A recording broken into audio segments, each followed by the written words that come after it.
بسم اللہ الرحمن الرحیم الحمدللہ رب العالمین والصلاة والسلام علی رسولہ النبی الکریم وآلہ واصحابہ وذریاتہ وازواجہ ومن تبعہم بإحسان الی یوم الدین وبعد اعوذ باللہ من الشیطان الرجیم فویل للذین یکتبون الکتاب بأیدیہم ثم یقولون ھذا من عند اللہ لیشتروا بہ ثمنا قلیلا فویل لہم مما کتبت ایدیہم وویل لہم مما یکسبون۔ سامعین اور مشاہدین، جس طرح سے کل کے درس میں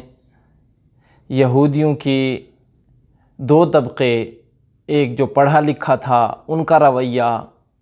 اور ایک جو ان پڑھ تھا ان کے ساتھ پڑھے لکھوں کا جو رویہ اور ان کو اپنے ماتحت رکھنا،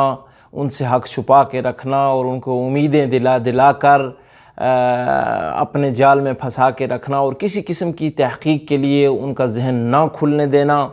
اور ان کو اللہ تعالیٰ کی کتاب تورات جو تھی اس کی طرف رجوع کرنے کے لیے نہ کہنا بلکہ دور رکھ کر امیدیں دلا کر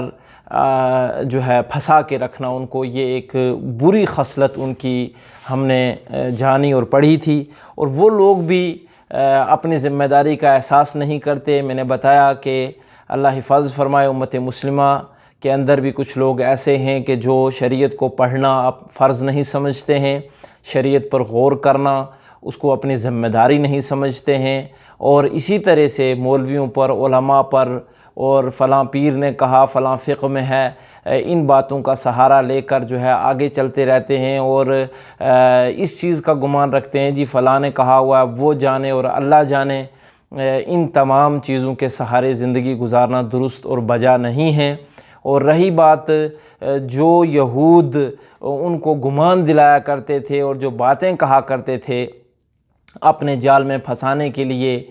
ویسی ہی کارکردگیاں اور ویسے ہی جملے بازیاں آج بھی کی جاتی ہیں۔ اللہ تعالیٰ محفوظ رکھے، اسی کا ذکر آج آ رہا ہے۔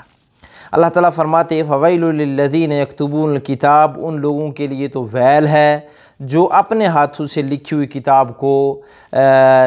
یکتبون الکتاب بایدیہم ثم یقولون ھذا من عند اللہ، اپنے ہاتھ سے لکھی ہوئی کتاب کا مطلب یعنی اپنی من گھڑت باتوں کو لکھتے ہیں اور جو ان کے من کی ہوتی ہیں، اللہ کی وحی نہیں ہوتی لیکن وہ منسوب اللہ کی طرف کر دیتے ہیں۔ آج کچھ فتوے، کچھ باتیں ایسی بہت کمزور لوگوں کی طرف سے اور جن کو اللہ کا خوف نہیں ہے یا علم نہیں ہے یا ان کی سمجھ میں کمی ہے، وہ بھی ایسا کر بیٹھتے ہیں جانتے اور نہ جانتے۔ یہ بہت بڑا گناہ ہے۔ تو اپنے یہودی کیا کرتے، یہ جاہل لوگوں کو پھنسانے کے لیے کچھ اپنی طرف سے باتوں کو لکھتے اور لکھ کر جو ہے ان کو اللہ کی کتاب بتاتے اور اللہ کی طرف منسوب کرتے۔ ثم یقولون ھذا من عند اللہ لیشتروا بہ ثمنا قلیلا، تاکہ ان کے ذریعے اس مذموم عادت کے ذریعے وہ دنیا کما لیں، دنیا کمانے کے لیے، لوگوں کو اپنے ساتھ پھنسانے کے لیے اور ان سے دنیا اکٹھا کرنے کے لیے یہ مذموم حرکت کیا کرتے تھے۔ بڑی نچلی، بڑی گری ہوئی حرکت، اللہ کی شان میں گستاخی والی حرکت، دنیا کی معمولی سی چیز کے لیے کر لینا جس کا کوئی مقام اور جس کی کوئی اہمیت نہیں ہے، یہ ان کی خصلت بتائی جا رہی ہے۔ فویل لہم مما کتبت ایدیہم، تو بربادی ہو ہر اس کام کے مرتکب کے لیے جس نے اپنے ہاتھوں سے لکھا ایسا کام، وویل لہم مما یکسبون، اور بڑی بربادی ہے ان کے لیے اس چیز پر بھی جو وہ کماتے ہیں۔ ویل جو ہے بعض مفسرین و محدثین کہتے ہیں یہ جہنم کے اندر ایک وادی ہے، جہنم کے اندر ایک جگہ ہے جو ہے جس کا نام ویل ہے، وہاں پر منافقین کو اور وہاں پر حق چھپانے والوں کو ڈالا جائے گا۔ لہٰذا، اور بعض نے کہا نہیں، اس کا معنی جو ہے ویل بربادی کے ہیں اور سب سے بڑی بربادی کے کام جو ہے وہ بتائے جا رہے ہیں اور یہ ہلاکت والے کاموں کا ذکر ہو رہا ہے۔ وقالوا، اور کہنے لگے، لن تمسنا النار، ہمیں تو آگ نہیں چھوئے گی، ہم آگ میں نہیں ڈالے جائیں گے، الا ایاما معدودہ، مگر کچھ دن۔ اگر بالفرض ہم تو پہلے اللہ کے پسندیدہ ہیں، نحن ابناء اللہ و احباہ کا ان کا دعویٰ تھا، پھر بھی وہ کہتے ہیں کہ اگر مان لیا جائے کہ کسی گناہ کی پاداش میں ہماری پکڑ بھی ہو گئی تو کچھ ہی دن جہنم میں ڈالا جائے گا۔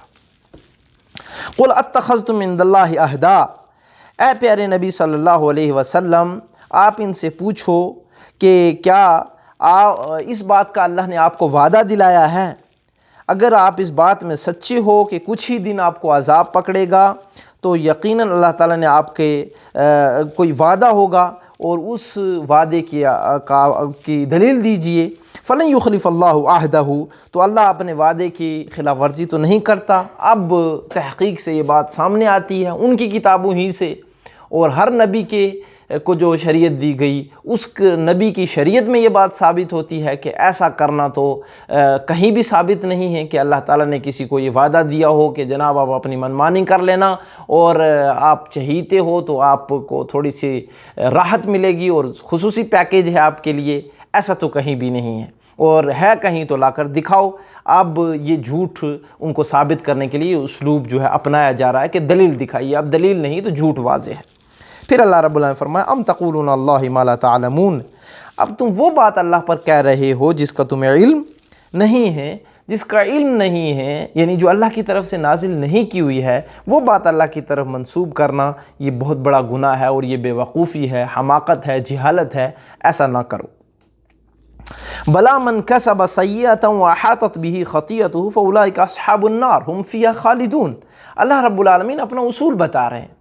دیکھو یقیناً اللہ رب العالمین کے پاس اصول یہ ہے، من کسب سیئہ،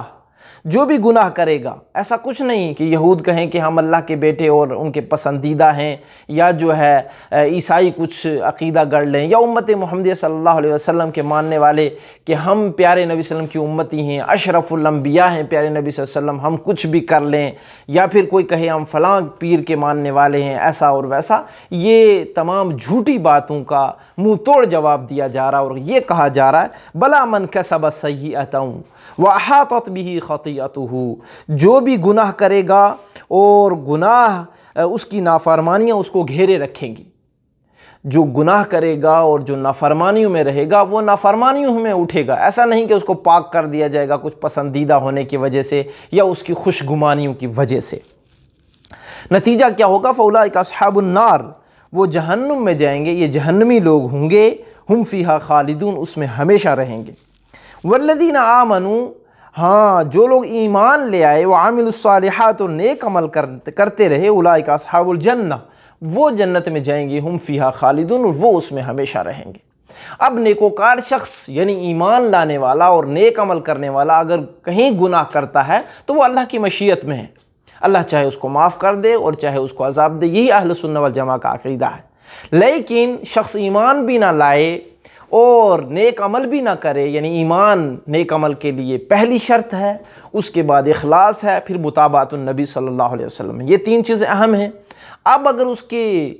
کوئی بھی ان میں سے شرط مفقود ہے تو وہ عمل صالح نہیں ہے، نتیجتاً وہ زندگی پوری گناہوں کے لت پت میں گزار رہا ہے۔ اولئک اصحاب النار ہم فیہا خالدون، کسی کی تمنا کام نہیں آئے گی، کسی کا دعویٰ کام نہیں آئے گا، نتیجتاً یہ ہوگا کہ صرف اور صرف عمل صالح، ایمان کے بعد عمل صالح کام آئے گا، اور وہ عمل صالح کرنے کے بعد بھی اللہ کی رحمت کے مشیت کے تحت سب کچھ ہوگا۔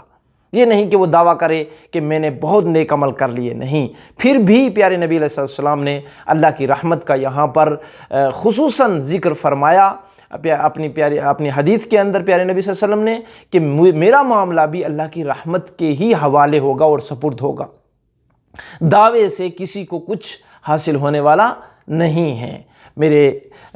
سامعین و مشاہدین بھائیوں اور بہنوں، مجھے آپ سے یہ کہنا ہے آج کے درس کے خلاصے کے اندر کہ ہم سب اپنا محاسبہ کریں، اور کبھی بھی کہیں پر بھی بغیر دلیل اور بغیر ثبوت کے اپنی زندگی کے اندر کسی عمل کے مرتکب نہ ہوں، کسی عمل کو نہ کریں جب تک کہ اللہ تعالیٰ کی اس کے اوپر مہر، پیارے نبی صلی اللہ علیہ وسلم کی مہر اور دلیل نہ ہو، تب تک کسی عمل کو نہیں کرنا چاہیے۔ رہی بات عوام الناس کو میں یہاں پیغام دینا چاہتا ہوں کہ دلیل کو لیے بغیر